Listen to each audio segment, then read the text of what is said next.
Yes, ikaze nanone nshuti bakunzi bacu hano kuri News Lab TV. Reka nizere ko mumerewe neza, reka nizere ko mukomeye ndetse muryohewe n'ibihe. Reka mbatere yambu kabisa kubw'urukundo mukomeje kutwereka gatanu kuri gatanu. Ubwo rero birumvikana ko natangiye kugira icyizere cy'uko tugiye guhita dutombagira, kuko iyo mwaje kandi mukatugaragariza urukundo ni bimwe mu bintu rwose YouTube ikunda cyane. Ubwo rero iyi like muri kuduha izi like, okay, murakoze cyane. Like, gukanda like, nyuma yo gukanda subscribe birumvikana kuko dukeneye kwaguka. Subscribe cyangwa sabone. Like, tukabona ko mubikunda, mugutanga comment, ndifuza udutima, mushyiremo udutima kabisa, ndetse ndashaka kujya nsoma abantu bose batanga like ndetse cyangwa se n'abatanga comment. Okay, murakoze cyane kushyiramo udutima, ariko ku kijyanye na comment wenda ufite n'ikindi watubwira, ibyo ushima cyangwa se n'ibyo ugaya, tubwire tuganirize, kuko runo rubuga rwo kuganiriramo. Hasigaye rero n'ibibazo wibaza ukeneye ko tugusubizaho, turaha kubgawe kandi rwose tugushimiye twishimye. Yego, murakoze cyane. Hanyuma aho ngaho hasi ku gaheto iburyo bwawe ni kuri share cyangwa se gusangiza abandi amakuru.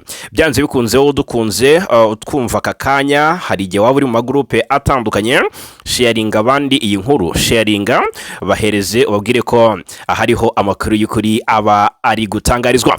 Ni munyemere rero kuri aya manywa yo kuri uyu wa mbere tariki 16 Gashyantare 2026 nkubite mbangura mpite mbabwira ubugambanyi bwa Angola. Ubugambanyi bwa Angola Kinshasa sinzi impamvu, ngira ngo ariko murabibona ko Angola ifite uruhande bogamiyeho. M23 nivuga iti twebwe ntago turebwa n'iby'agahenge ka Rwanda. Nimukumve ko uyu mutwe cyangwa se iri huriro Alliance Fleuve Congo M23 ryahukiye gutangaza ibintu nk'ibi ngibi. Rwanda niho Tshisekedi yizeye ko ngo bakora ubuhuza neza, bagahuza impande zihanganye neza ngo hatabayeho kubogama. Ariko Tshisekedi yarabizi neza ko Rwanda bazabogamira kuri guverinoma ya Kinshasa, yarabizi neza. Ejo bundi twumva President Lorenzo ari gusaba impande zihanganye ngo kurambika intwaro ngo zigahana gahenge bitarenze tariki 18. Ubwo se 18 ni ryari die? Si umusibejo. Bizaba ari kuwa kane tariki 18 Gashyantare ku masaha y'igicamunsi. Tshisekedi bice presidency ya Tshisekedi ihita itangaza ko ngo yishimiye ibyako gahenge ndetse ko iri tayari kubyubahiriza, ariko ari nako ikomeza kugaba ibitero karahutaka by'indege ku baturage b'abasivile mu bice bigenzurwa na M23. Twagiye tubibabwiraho ibyaka gahenge. Rero ndagira mubwira ko M23 ifite impamvu zirenga 100 zo kutakumva cyangwa se kutakubahiriza, bitewe nuko hari umurongo wa Doha M23 yumva cyane utarasenywa ndetse udakwiye no kujagarazwa. Reka muri inkuru mbabwira uburyo Angola igambaniye M23, ndetse biravuga ko abasirikare bagera kuri 500 ba Angola bagiye koherezwa muri Burasirazuba bwa Repubulika Iharanira Demokarasi ya Kongo. Haravugwa abasirikare ba Angola bagera kuri 500 bagiye koherezwa hariya muri Burasirazuba bwa Repubulika Iharanira Demokarasi ya Kongo. Ariko noneho uburyo bwo kohereza abasirikare ndaje mbabwira uko byiswe. Reka muze mwumve mwabantu mwe uburyo kohereza abasirikare byiswe ukundi. Byiswe amasezerano y'ubufatanye hagati ya Repubulika ya Demokarasi ya Kongo ndetse na Angola. Byiswe amasezerano y'ubufatanye mu bijyanye n'ikirero. Ndaje mbahunze iriyobera kugira ngo mwumve uburyo i Rwanda hakomeje gucurirwa imigambi mibi cyane kuri M23. Ndaje mbabwireho gatanu kuri gatanu bana nanjye. Ikindi nkubwiraho ni ibya President Ndayishimiye watangiye kuyobora African Union. Uyu mukuru w'igihugu cya Repubulika y'u Burundi cyangwa se cy'u Burundi yatangiye inshingano zo kuyobora ayo African Union. Yasimbuye President João Manuel Goncalves Lourenço. Uyu nguyu abenshi watangiye gukemanga yasimbuwe na President Ndayishimiye. Turaje turebera hamwe muri aya makuru.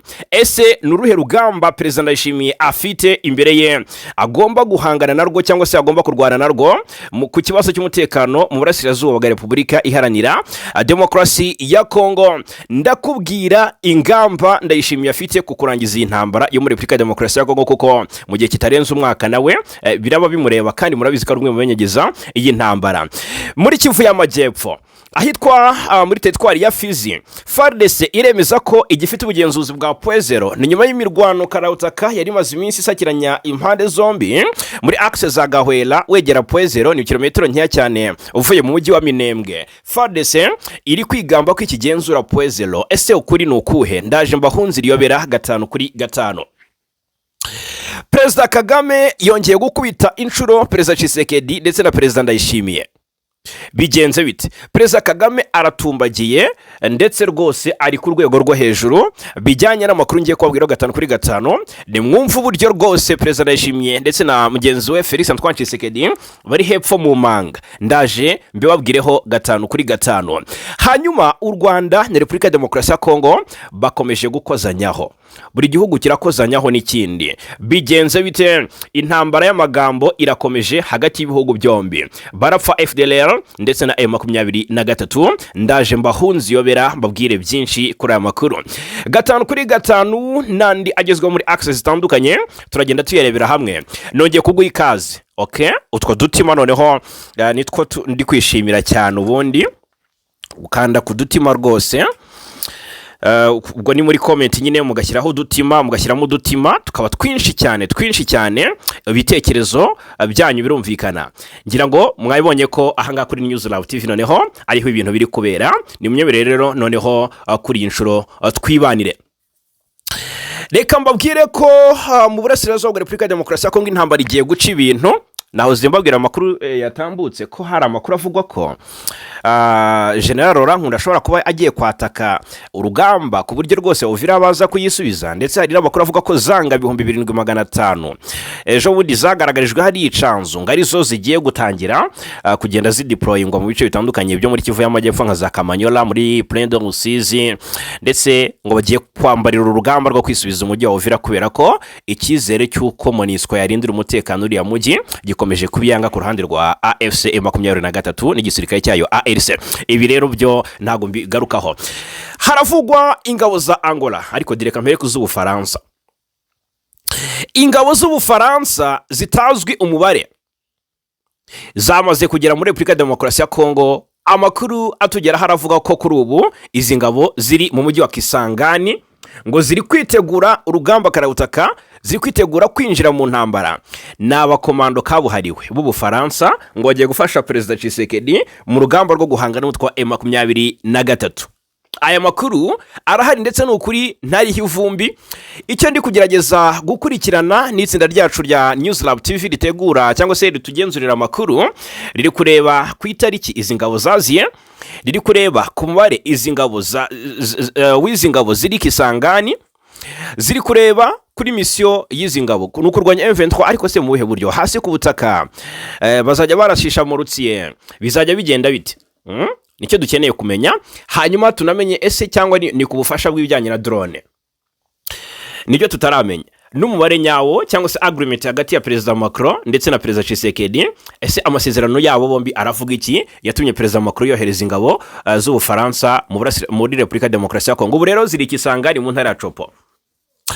Hari nandi makuru ari kuvuga ko Angola nayo igiye kohereza ingabo muri Repubulika ya Demokarasi ya Kongo kugira ngo zifashe FARDC guhangana na M23. Ibihugu byombi bikaba byageranye amasezerano y'imikoranire mu bya gisirikare. Ariko murabizi ko Angola yifujwe kohereza ingabo muri Burasirazuba bwa Kongo ikabitera utwatsi ikiri umuhuza. Murabyibuka ibiganiro bikiri Rwanda bitaremukira hariya muri Leta Zunze Ubumwe za Amerika. Angola yasabwe kenshi ko yatanga ingabo ari Tshisekedi bishaka, yagiye bitera Perezida Laurent yagiye bitera utwatsi. Noneho byagezaho mu bihe by'agahenge Angola isabwa gutanga ingabo ngo zijye kugenzura iyubahirizwa ry'agahenge uko rikorwa. Ariko hakabaho impungenge z'uko Angola ishobora kohereza izo ngabo muri iyo misiyo, ariko bikaza kurangira zibaye nk'izase Barundi zikarwana ku ruhande rw'igisirikare cya Kongo. Gusa nabwo Angola ariyo yonyine igiye kohereza ingabo muri Repubulika ya Demokarasi ya Kongo, kuko hari n'andi makuru yemeza ko Afrika y'Epfo nayo iza kongerera kohereza ingabo zikaza gufasha mu kurwanya M23. gusa izi ngabo za Afurika y'Epfo zikaba zari zimaze amezi 6 zivuye muri Congo, aho zari zagiye mu butumwa bwa SAMIDRC boherejwemo na SADC. Gusa ntago byabahiriye kubera ko n'urugamba ibyabaye ku rugamba twabigarutseho gatanu ku kandi abo twabanaga from day one. Izi ngabo zose rero ngo nizimara kwifatanya zizarwana na M23 AFC, ngo bazabagiye kwesurana nayo. Ubwo M23 izabigiye kurwana n'imitwe icyenda irimo FARDC, igisirikare cya Congo, FDLR, inyeshyamba za FDLR zigizwe n'abajenosideri basize bakoze jenoside mu Rwanda, hari FDNB, igisirikare cy'u Burundi cyangwa se Force de Défense Nationale y'u Burundi, ingabo za Tanzania, Wazalendo, abacanshuro, abafaransa, abanyangola ndetse na Afurika y'Epfo. Mwabanwe mwumva ko ibintu bitoroshye naka na gato. Ku kijyanye rero n'abanye Angola, ndagira ngo mubyumve neza, bajijishije ariko byiswe ukundi mu nyandiko ndetse n'ibitangazamakuru bitandukanye, ariko ibyo kuba hagiye koherezwa ingabo mu burasirazuba bwa Kongo zo kurwanya M23 yo ni amakuru aba yacukumbuwe mu buryo bwihariye. Gusa icyari cyavuzwe nuko ngo nyuma y'iminsi 2 y'inama yahuje impuguke zo muri Repubulika Demokarasi ya Kongo ndetse na Angola, ibihugu byombi ngo byashyize umukono ku masezerano yo gushyiraho komisiyo ihuriweho ishinzwe ubwirinzi n'umutekano. Mu byumve neza uburyo bwiswe. Aya masezerano yashyiriweho umukono kuwa 4 ushize i Rwanda n'abaminisitiri bashinzwe umutekano b'imbere mu gihugu mu bihugu byombi, nk'uko byatangajwe n'ishami rishinzwe itumanaho muri Minisiteri y'Umutekano y'imbere mu gihugu cya Repubulika Demokarasi ya Kongo. Aya masezerano mashya yabaye pretended mu buryo bumwe cyangwa ubundi, akitwa ku kandi harimo kohereza ingabo mu burasirazuba bwa Repubulika Demokarasi ya Kongo. Ndagira ngo musobanukirwa yariyo ndetse mwumve uburyo hari imicenga rikomeye rwose. Aya masezerano yashyiriweho umukono kuwa 4 i Rwanda n'abaminisitiri bashinzwe itumanaho b'imbere mu gihugu, nk'uko byatangajwe n'ishami rishinzwe itumanaho muri Minisiteri y'Umutekano y'imbere muri Repubulika Demokarasi ya Kongo. Ashyiraho inzira y'ubufatanye mu by'umutekano hagati ya Angola na Repubulika Demokarasi ya Kongo. Ahangani naho ruzingiye. Banatangaje ko muri iyo nama impande zombi zasuzumye uko umutekano uhagaze ku mpaka ubihuza, kandi zisaba ko hakomeza gushyirwaho imbaraga mu guhanahana amakuru hagati y'inzego z'umutekano ndetse n'izi ngabo, ndetse hakanateganywa inama zihoraho hagati y'abayobozi b'ingabo na polisi b'ibihugu byombi. Muri iyo nama kandi yitwa Jacques Menishabane ndetse na mugenzi we wa Angola yitwa Manuel Gomez, aba ni abaminisitiri b'ingabo banaganiriye n'abaminisitiri b'umutekano b'imbere mu gihugu. Baganiriye ngo ku kibazo gikomeye cy'umutekano mu burasirazuba bwa Kongo, aho bavuze ko ngo bakomoje ku birego by'uko u Rwanda rufasha imitwe irwanya ubutegetsi bwa Repubulika Demokarasi ya Kongo. Abayobozi bombi ngo banenze cyane ikoreshwa ry'ingufu mu gushaka kongera ubutegetsi, bashimangira ko ngo kubahiriza amahame ya demokarasi ari byo shingiro ry'amahoro n'ituze mu bihugu. Mu gusoza, izi mpuguke z'ibihugu byombi zashimye ubushake bwa politiki bw'abakuru b'ibihugu byombi, aribo Felix Tshisekedi wa Kongo ndetse na mugenzi we wa Angola Perezida João Manuel Goncalves Lourenço, mukomeza guteza imbere ubufatanye n'ubuvandimwe hagati y'abaturage b'ibihugu byombi. Mu byumve neza ko byiswe amasezerano y'ubufatanye mu by'umutekano, ariko igihari nuko Angola yo yemereye Kinshasa kohereza ingabo zo kurwana. Angola yarasabwe ngo yohereze ingabo mu bice M23 agiye irekura, ndetse na Uvira byari gushoboka ko Angola yohereza ingabo, ariko byarangiye n'ubundi kuko yari ibizi neza ko hari amasezerano ategurwa kuzaganirwaho hagati ya guverinoma Kinshasa ndetse na Rwanda. Bari babizi neza ko n'ubundi bishya bishyira kohereza ingabo mu burasirazuba bwa Kongo. Aba rero nabo M23 mu byo igomba guhangana nabyo harimo no kurwana n'abanyangola, ubwo harimo n'abafaransa. Ikijyanye n'ubwumvikane hagati ya Kinshasa ndetse na Paris ku kijyanye no kohereza ingabo mu burasirazuba bwa Kongo byo ntago birasobanuka neza, ariko igihari nuko hari umubare w'abasirikare b'Ubufaransa bamaze kugera hariya Ikisangani. Basanze abacanshuro, basanze ababirigi, abacanshuro ba Blackwater abo muri Colombia, basanze ababirigi batagira Nyiringano kwa Maxime Privo ndetse basanze abanyarigeria basanze mbega abanyamerika. Ni ibintu bitangaje cyane. M23 mu bizahangana nabo rero harimo abiruhu rwera, abavuga urufaransa, abavuga urwongereza. Uyu mutwe wa M23 ahangaha ni ugiye kwerekanira ubuhangange bwawo. Hanyuma Afrika y'Epfo kwa Ramaphosa, nubwo nawoze mbona presidence yo muri Afrika y'Epfo isa niyo bagiye izina rya Tshisekedi, aho Felix Tshisekedi iswe Philippe Tshisekedi baje no kubisiba ku rubuga rwa X aho bari babitangarije. Ariko Afrika y'Epfo na Congo bari mu bufatanye, aho zangabo zahoze muri SADC zatsinzwe, nta butumwa zatanze rwose. Afrika y'Epfo ngo igiye gufasha Congo guhangana na M23. Hamaze iminsi hatangazwa ko Afrika y'Epfo igiye gukura ingabo zayo ziri mu butumwa bwa MONUSCO hariya muri Burasirazuba bwa Congo, ariko igiye kubivunjamo kohereza ubufasha Tshisekedi mu buryo butaziguye. Birumvikana cyane. Hanyuma reka tuve kuri ingingo, murumva ko nayo iteye ubwoba n'impungenge cyane, ariko ntacyo biragaragaza ko mu by'ukuri mu Burasirazuba bwa Congo intambara igiye gukomeza guca ibintu. Perezida Ndayishimiye ndaje mite ninjira ku nkuru ye n'ingamba afite nguze kurangiza ikibazo cy'umutekano mu Burasirazuba bwa Repubulika Iharanira Demokarasi ya Congo. Reka mpere ku makuru ari guturuka muri Sud Kivu muri kino cyumweru gishize tariki 15 Gashyantare, byari ku munsi w'ejo. Igisirikare cya Congo cyemeje ko ibirindiro bya Poezero no mu turere tuyikikije muri teritwari ya Fizi mu ntara Kivu y'Amajyepfo bikiri mu maboko yabo. Ni FARDC yahakanye amakuru yarakomeje gukwirakwizwa ku mbuga nkoranyambaga avuga ko agace ka Poezero kigaruriwe n'inyeshyamba zatwirwanaho zibarizwa mu ihuriro AFC M23. Igisirikare cya Congo cyavuze ko ayo makuru ari ibinyoma, kandi gihamagarira abaturage gukomeza kuba maso nk'uko iyi nkuru dukesha mediacongo.net ivuga. Nk'uko itangazo ryashyizwe ahagaragara ribivuga, ngo ibirindiro by'ingenzi biri muri Poezero no mu bindi bice bihakikije ngo bikomeje kugenzurwa n'ingabo za leta nta nkomyi, ngo zikomeje no gushaka amahoro mu turere twigaruriwe. Ni FARDC. Umuyobozi w'agateganyo w'ibikorwa bya gisirikare bya Sokora kabiri muri Kivu y'Amajyepfo, Colonel Apoko Bangala Mike, uyu yahamagariye abaturage gutuza no kugirira icyizere ingabo z'igihugu. Yashimangiye ko FARDC yiyemeje gukomeza ibikorwa kugeza igihe ubuyobozi bwa leta buzasubizwa mu turere twashegeshwe n'intambara. Nicyo twavuga, naho ubundi FARDC niyo ikigenzura Poezero nk'uko nayo ubwayo ibyivugira muri aka kanya. Perezida Ndayishimiye rero, Perezida Evaristo Ndayishimiye afite akazi katoroshye. Uyu mugabo rero akaba yinjiye mu nshingano zo kuyobora umuryango wa Afurika yunze ubumwe.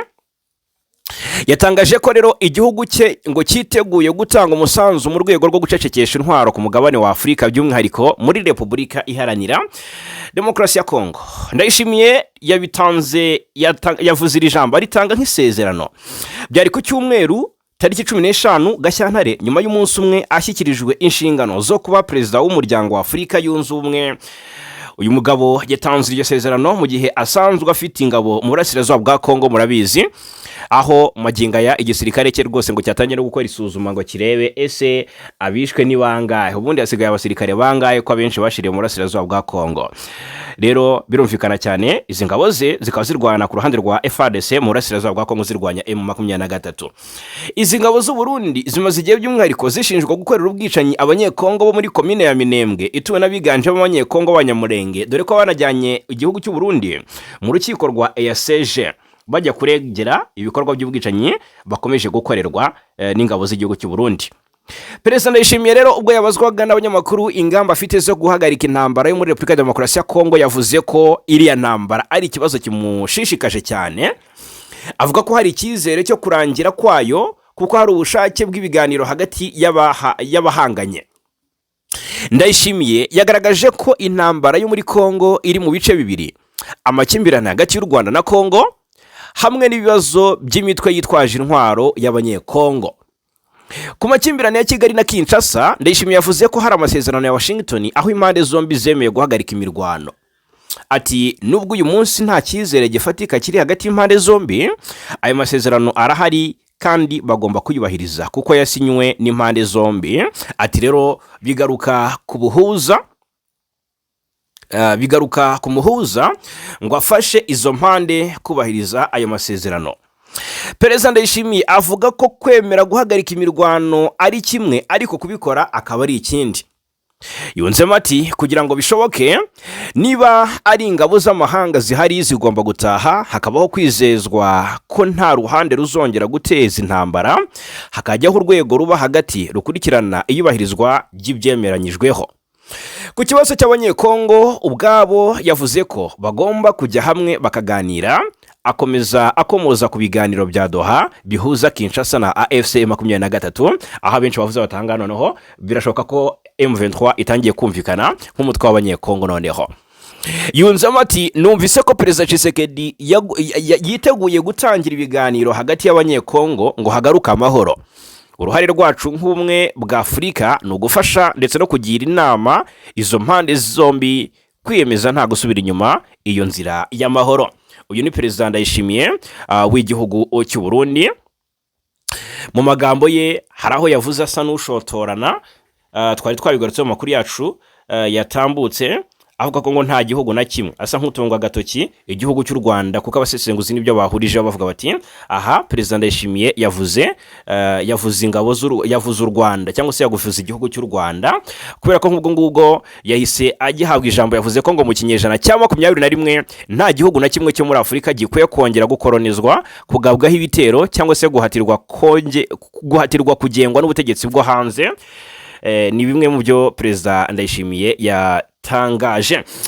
Ni munyemerere mpite mu by'ukuri ubwo ndaje kuri bombori hagati y'u Rwanda na Repubulika Demokarasi ya Kongo, duhite tubyinjiramo. Igisubizo Minisitiri Nduhungirehe yahaye Patrick Muyaya nicyo ni kimwe mu bintu biri kuvugwaho cyane hano mu karere k'ibyaga bigari. Reka mbanze mbabwire itandukaniro hagati ya Perezida Ndayishimiye, Perezida Tshisekedi w'u Burundi ndetse na Perezida Kagame w'u Rwanda. Perezida Kagame ayoboye abashimiwe imiyoborere myiza.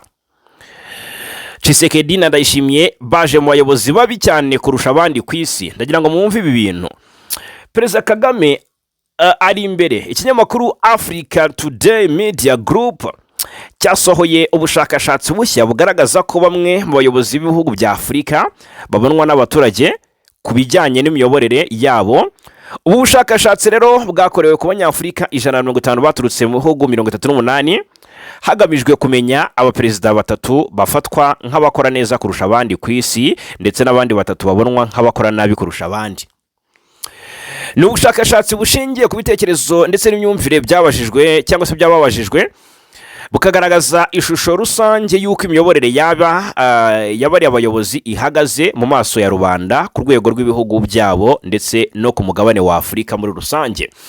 Abaperezida batatu bashimiwe kurusha abandi ni Perezida Kagame, niwe waje ku mwanya wa mbere n'amanota 92 ku ijana, agaragaza icyizere n'ishimwe byinshi ahabwa ku miyoborere ye kuva yafata ubutegetsi kuva mu mwaka wa 2000, nyuma y'igihe yari amaze ari Vice Perezida wa Repubulika y'u Rwanda.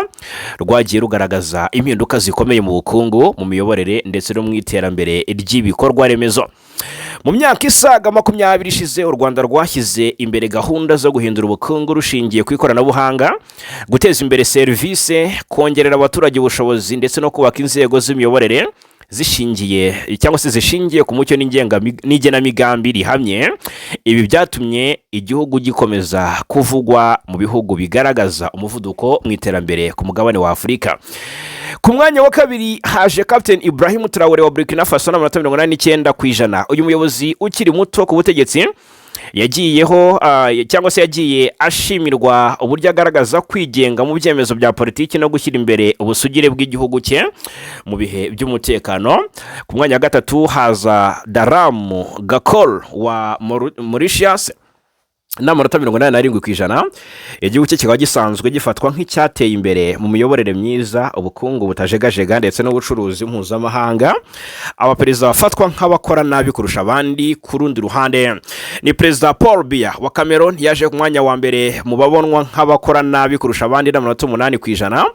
Perezida Paul Biya akaba amaze imyaka irenga 40 ku butegetsi, ibintu bamwe mu bategetsi bahuza n'ibibazo by'imiyoborere imaze igihe kirekire idahinduka ndetse n'umutekano muke mu bice bimwe by'igihugu cya Cameroon. Perezida Tshisekedi wa Repubulika Demokarasi ya Kongo yaje ku mwanya wa kabiri n'amanota 4%, nubwo yagiye agaragaza ubushake bwo kuvugurura inzego ndetse no kugarura amahoro mu burasirazuba bwa Kongo, ariko igihugu cye gikomeje guhura n'ibibazo bikomeye by'umutekano, ubukungu budahagaze neza n'ikorwa ry'amatora rikunze kuvugwaho cyangwa se rikunze kugarukwaho mu mpaka zikabiza ngo turwane. Ku mwanya gatatu haje Perezida Ndayishimiye, yaje akurikira Perezida Tshisekedi. Ndayishimiye yaje n'amanota 2%, yafashe ubutegetsi mu mwaka wa 2000, asimbuye Pierre Nkurunziza witabye Imana, atangira atanga icyizere cy'impinduka. Icyakora bamwe mu babajijwe bagaragaje ko impinduka zitezweho yari itezweho zitigeze zigaragara ku rugero rushimishije, by'umwihariko mu bijyanye n'ubukungu n'ubwisanzure bwa politike. Kuri ubu rero yabaye perezida wa ayo, ahanzwe amaso rero ngo harebwe n'iki azakora mu guhindura byose byananiranye, n'iki azakora mu gufasha akarere kubona amahoro. Hanyuma ni munyemerere tunyarukire mu makuru yandi, mbabwire ko ibya Pwezero byo biracyari birebire. Nshobora kuza kubabwira amakuru yacu ari imbere kuko baracyagundaguranira mu bice byegereye Pwezero nk'ahitwa Gahwera, ni muri kilometero nkeya nyine uvuye mu mujyi wa Minembwe. Biravuga ko ingabo z'u Burundi ziri kwesuranirayo na Twirwaneho, hari kuza imisada y'amadrone mw'abantu mwe, ibintu birakomeye cyane. Aya ari amakuru akiri pending, ntabwo ndi buze kugira gute kuyavugaho mu buryo bwimbitse, ahubwo ndabararikira ko mu by'ukuri drone zacu zikomeje kugenda ziyakusanya, turaza kuyabagezaho neza mu buryo burambuye. Makuru yacu ari imbere. Hanyuma rero reka mbabwire ko u Rwanda na Repubulika ya Demokarasi ya Kongo ibintu birasa nkaho bikomeje kudogera. Intambara y'amagambo irakomeje hagati ya guverinoma zombi. Kinshasa baruvura u Rwanda rwabasubije rero. Minisitiri w'Ububanyi n'Amahanga Olivier Nduhungirehe niwe wanyomoje umuvugizi wa guverinoma ya Repubulika ya Demokarasi ya Kongo Patrick Muyaya, wahakanye imikoranire y'igihugu cyabo FDLR ndetse na FDLR igizwe n'abasize bakoze jenoside yakorewe abatutsi mu Rwanda muri Mata 1994. Ambasaderi Olivier Nduhungirehe yifashishije X yahoze ari Twitter yagaragaje ko umutwe wa FDLR ndetse n'igisirikare cya leta ya Kongo cyangwa se ingabo za leta ya Kongo n'abambari bacyo FARDC banywanye nk'umwana na se, kandi ngo basangiye ingengabitekerezo ya jenoside. Ubwo Patrick Muyaya yarari mu kiganiro n'umunyamakuru avuga ko ngo u Rwanda rudakwiye guhora rwitwaza ikibazo FDLR cyangwa se ikibazo cya FDLR, ngo kuko igice kinini cy'abayigize kuri ubu bari mu bice bigenzurwa na AFC/M23 akunze kwitirira u Rwanda. Ati mumenye neza ko abasigaye benshi muri FDLR niba atari bose bari mu bice by'igihugu byafashwe, kandi mvugishije ukuri ndashaka kubabwira ko u Rwanda rutagomba kongera kuzamura ikibazo cya FDLR rukigira urwitwazo, kuko bo bagombye kuba bakemura ibibazo biri mu gice cy'igihugu bafashe. Ati twari twarateganyije gukemura icyo kibazo cy'iterabwoba, ariko abanyarwanda bagomba kubanza kuva muri ibyo bice kugira ngo tubashe kukigenzura cyangwa se gukemura iki kibazo. Patrick Muyaya yari yakomeje avuga ko hari abaturage hafi 300 bishwe muri Nyakanga mu bice bya Rucuru, kandi ngo bo mu bwoko bw'abahutu, ariko yerengagiza ibihumbi by'abatutsi b'abanyekongo bishwe mu bihe bitandukanye ndetse n'ubu bakicwa n'ihuriro ry'ingabo za leta ya Kongo. Avuga ko hari ubwicanyi bukorwa mu izina ryo guhiga FDLR, kandi ngo ari abanyarwanda, ngo kandi bakwiye kuba bafite umwanya wabo mu Rwanda. Yongera kugaragaza ko ngo amasezerano ya Washington yageze ku gisubizo kirambye, ariko ananirwa gusobanura uruhande rwa Kongo, ahubwo ahengamira kubavuga ko cyangwa se ku kuvuga ko u Rwanda kuva rwayasinya rwagize ubwoba. Minisitiri Ambasaderi Olivier Nduhungirehe ni minisitiri wa nyiramahanga w'u Rwanda n'ubutwererane atanyuze ku ruhande, yahise amutamaza agaragaza ko ibyo avuga ari ibinyoma, kuko umutwe wa FDLR wamaze guhuza imbaraga na FARDC nk'umwana na se bahuje ingengabitekerezo ya jenoside. Ati iki ni ikinyoma kindi, kuko umutwe munini w'abasigaye muri FDLR bafite amateka ya jenoside, umwana ubana kandi ukora n'ingabo za Kongo FARDC nka se, basangiye ingengabitekerezo ya jenoside imwe. Kugeza ubu muri Kongo habarurwa abarwanyi ba FDLR bayi hagati ya 7,000 ndetse n'10,000. Abahoze muri FDLR basobanura ko yatangiye gukorana n'ubutegetsi bwa Kinshasa kuva yabaho, bigeze ku bwa Laurent Désiré Kabila yegurirwa ibyari kuyifasha byose gukora ubutegetsi bw'u Rwanda. Witwa Major Ndayambaje mu minsi ishize yavuze ko ubwo Allier yahindutse FDLR yateraga u Rwanda, ibikoresho yari ifite ari Laurent Désiré Kabila wabiyihaye, asobanura ko hari uruganda rwakoraga intwaro ngo yari yarayeguriye. Ati Désiré Kabila we yakoranaga na FDLR nyirizina, kuko cyane cyane no kugira ngo yohereze Allier ive iriya hirya n'ibikoresho yazanye niwe wabibahaye. Ati hari uruganda rwakoraga imbunda yarushyizeho avuga ko ngo ni inkoni ahaye FDLR izayiherekeza mu gihugu cyayo. Imbunda nyinshi bari bafite n'amasasu bazanye ngo byaturutse kwa Laurent Désiré Kabila. Ni birebire rero ibyuko Kongo ihakana imikoranire na FDLR, irabizi ko ari ukwigiza nkana cyangwa se kwirengagiza ukuri guhari, ariko ibya Kongo na FDLR babaye nk'agati k'inkubirane niko navuga. Iyo nkuru ntago nyitindaho, reka ngaruke ku bitangazwa bishushanya ko Angola ishobora kohereza ingabo mu burasirazuba bwa Kongo. Mpite ngwitambangura babwira ijambo rya Perezida Ndayishimiye mu nama ya Addis Abeba muri Ethiopia, yasize nahawe inshingano zo kuyobora umuryango wa Afurika yunze ubumwe. Biravugwa ko Kinshasa, u Rwanda na Angola bashyizeho amasezerano yo gushyiraho komisiyo ihuriweho y'umutekano n'ubwirinzi. Ni nyuma y'iminsi 2 inama yahuje impuguke zo muri Repubulika ya Demokarasi ya Kongo ndetse na Angola. Ibihugu byombi ngo byashyize umukono ku masezerano yo gushyiraho komisiyo ihuriweho ishinzwe ubwirinzi n'umutekano. Aya masezerano yashyiriweho umukono ku wa 4 ushize i Rwanda n'abaminisitiri bashinzwe umutekano n'imbere mu gihugu b'ibihugu byombi, nk'uko byatangajwe n'ishami rishinzwe itumanaho muri Minisiteri y'Umutekano imbere mu gihugu cya Kongo. Aya masezerano mashya ashyiraho inzira y'ubufatanye mu by'umutekano hagati ya Angola na Repubulika ya Demokarasi ya Kongo. Baratangaje ko muri iyo nama impande zombi zasuzumye uko umutekano uhagaze ku mupaka ubihuza, kandi zisaba ko hakomeza gushyirwamo imbaraga mu guhanahana amakuru hagati y'inzego z'umutekano n'iz'ingabo, ndetse hakanateganywa inama zihoraho hagati y'abayobozi b'ingabo na polisi b'ibihugu byombi. Muri iyo nama kandi Jacques Shabani na mugenzi wa Angola Manuel Gomez baganiriye ku kibazo gikomeye cy'umutekano mu burasirazuba bwa Kongo, aho bavuze ku birego by'uko u Rwanda rufasha imitwe irwanya ubutegetsi bwa Kongo. Abayobozi bombi banenze cyane ikoreshwa ry'ingufu mu gushaka kugera ku butegetsi, bashimangira ko kubahiriza amahame ya demokarasi ari byo shingiro ry'amahoro n'ituze mu bihugu. Mu gusoza, impuguke z'ibihugu byombi zashimye ubushake bwa politiki bw'abakuru b'ibihugu byombi aribo Felix Tshisekedi na mugenzi we Perezida wa Angola Joao Lourenço mu gukomeza guteza imbere ubufatanye n'ubuvandimwe hagati y'abaturage b'ibihugu byombi. Ubwo ni Angola turibaza tutese byaba ngombwa ko yohereza ingabo muri Repubulika ya Demokarasi ya Kongo, yaranze kuzohereza ubwo Tshisekedi yazifuzaga. Ni ikibazo kibazwa, ese Angola yohereje ingabo zaba zije mu bikorwa zaba zije mu by'ukuri mu bikorwa bimeze bite? Zaba zije mu kugenzura iyubahirizwa ry'agahenge Angola imaze iminsi isaba? Ni ikibazwa.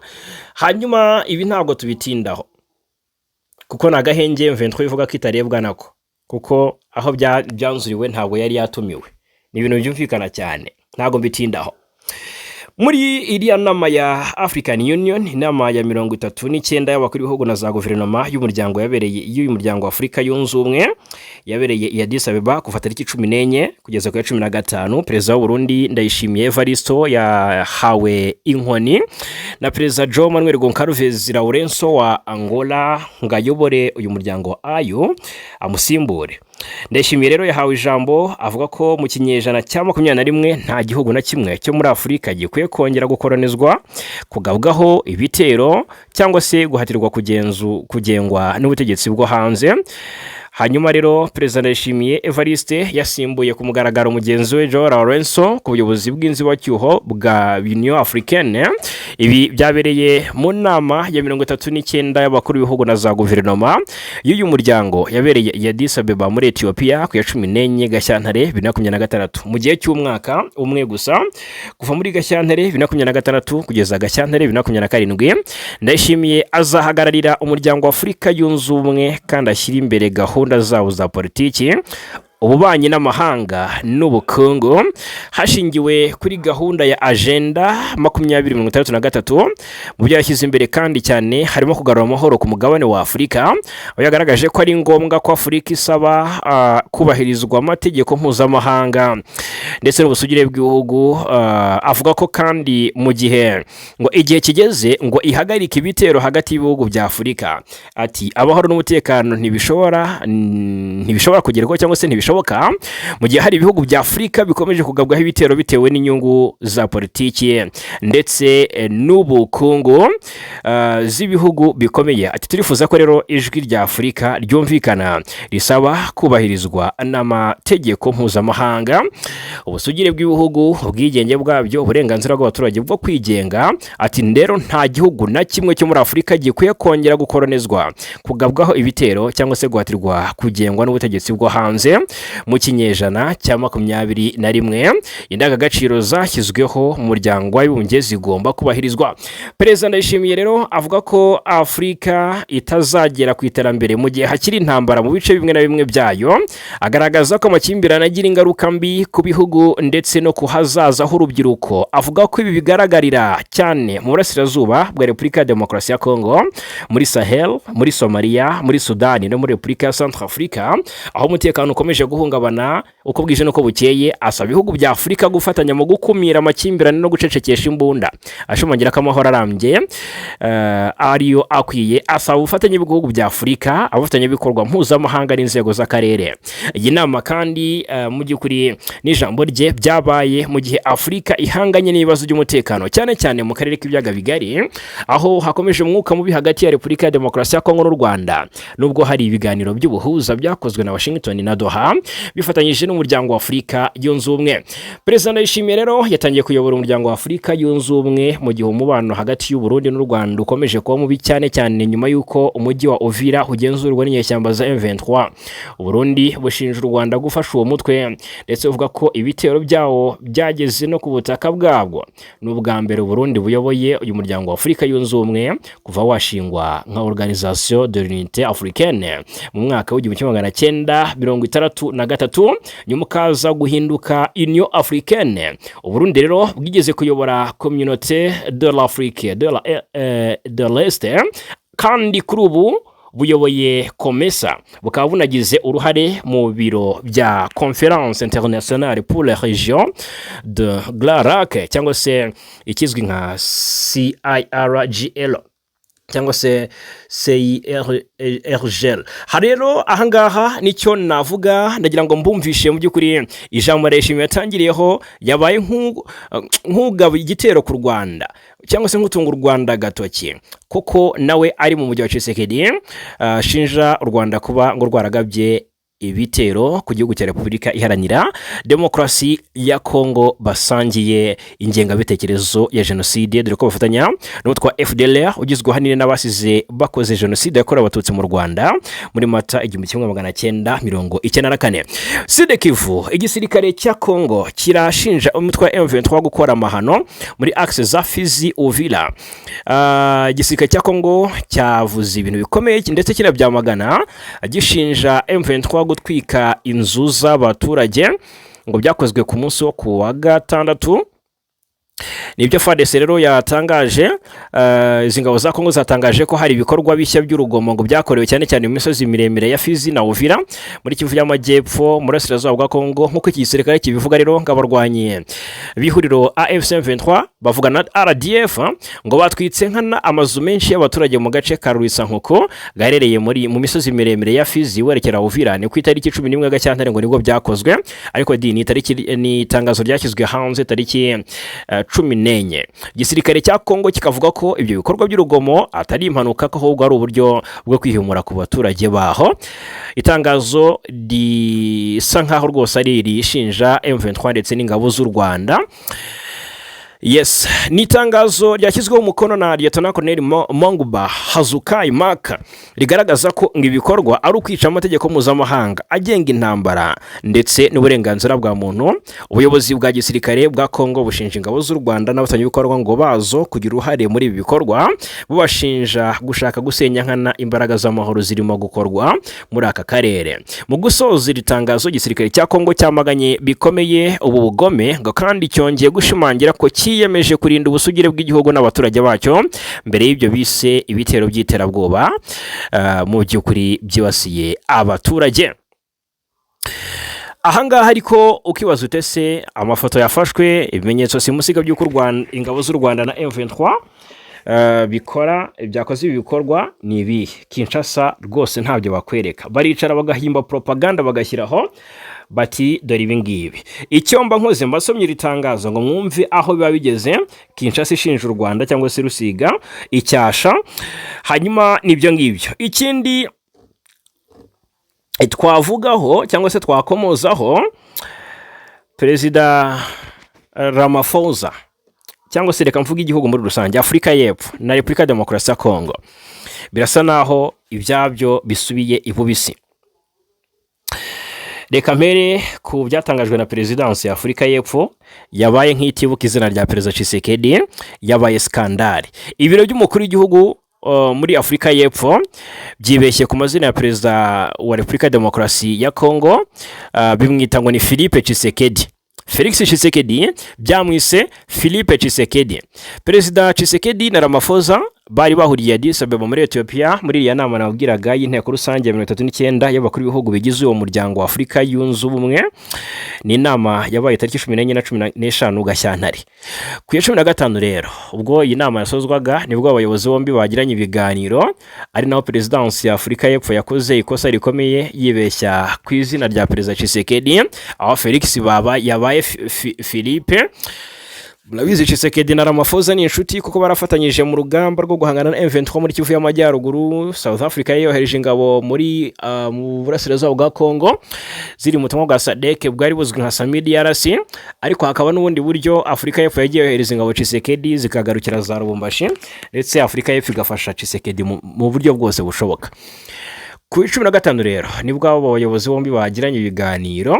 Mu tumwe bwashyizwe hanze rero ibi biro bya Perezida Cyril Ramaphosa byavuze ko rwose Perezida Ramaphosa yagiranye inama na Perezida Philippe Tshisekedi.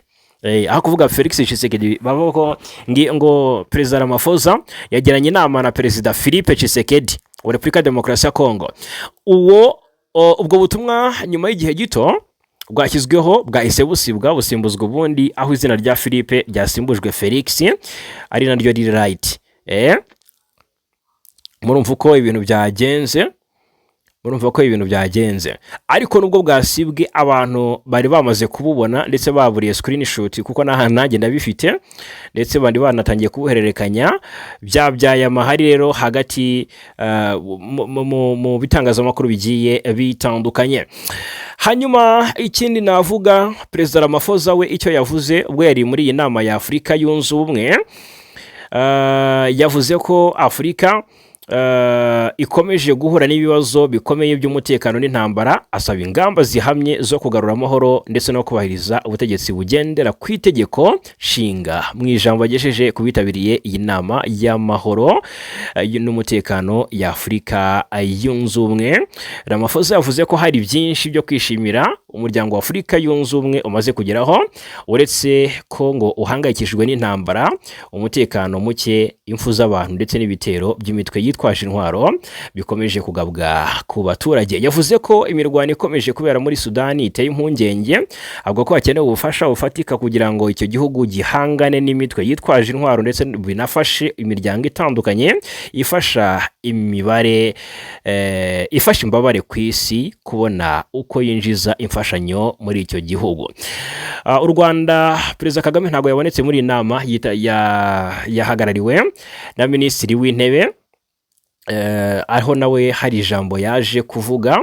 Minisitiri w'Intebe Dr Nsengiyumva, aho yasabye ibihugu byose byijanditse mu ntambara mu burasirazuba bwa Repubulika Iharanira Demokarasi ya Kongo kudahabwa umwanya cyangwa se kutagira uruhare mu bijyanye n'agahenge. Reka mbivuge gutyo. Hanyuma ikindi twakomozaho, ubwo ndi no kugenda ngana ku musozo rwose, ndi bugufi rwose kubashimira cyane. Niba wari urambiwe buretse gato, ni Antonio Guterres, ni umunyamabanga mukuru w'umuryango w'abibumbye, ni umunyamabanga mukuru wa Loni. Antonio Guterres yatangaje ko akanama ka Loni gashinzwe umutekano gakwiye kujyanishwa naho ibihe bigeze, umugabane wa Afurika ugahabwa imyanya ihoraho. Yabitangaje ku ya 14 Gashyantare nyuma yo kwitabira inama n'ubundi isanzwe ya 39 y'uyu muryango wa Afurika yunze ubumwe. Guterres rero abinyishije ku rubuga rwe rwa X ari Twitter yagize ati: kuba Afurika itagira imyanya ihoraho mu kanama gashinzwe umutekano ka Loni ntibyumvikana. Akanama gashinzwe umutekano gakwiye kugendana n'igihe tugezemo. Turi muri 2026, ntago turi mu mwaka w'1946. Ati rero igihe cyose hafatwa imyanzuro ireba Afurika n'isi cyangwa iganirwaho, Afurika ikwiye kubihagarariwe. Ibikorwa by'ubutumwa bw'amahoro bya Loni hafi 50% biri muri Afurika. Ingabo zayo ziri muri ubu butumwa zikaba zingana na 40% bya zose ziri ku isi. Guterres abona ko bidakwiye ko Afurika ifatirwa ingamba kuri ibi bikorwa mu gihe iyo itabifiteho ijambo. Yes, ngana ku musozo, General Muhoozi Kainerugaba, ni umugaba mukuru w'ingabo za Uganda, amaze iminsi atangaje ko ateganya kongera gusura u Rwanda, aho yaherukaga mu Rwanda muri Gashyantare umwaka ushize. Muhoozi rero yongeye gushimangira ko mu minsi mike iri imbere azagira uruzinduko i Kigali, ndetse avuga ko akunda u Rwanda n'abanyarwanda. Mu ntangiriro z'icyumweru nibwo General Muhoozi yatangiye gutangaza ko ateganya kugirira uruzinduko mu Rwanda, ndetse akazabonana na Perezida Paul Kagame akunze kwita se wabo. Yongeye kubishimangira rero mu rukerera rwo ku ya 14 Gashyantare mu butumwa yashyize kuri X ari Twitter mu rurimi rw'Ikinyarwanda. Yavuze ko ati: nkunda u Rwanda n'abanyarwanda cyane pe, vuba hanzaza gusura uncle wanjye Afande Paul. Yes, ni mu bihe bitandukanye Muhoozi yagiye agaragaza ko mu by'ukuri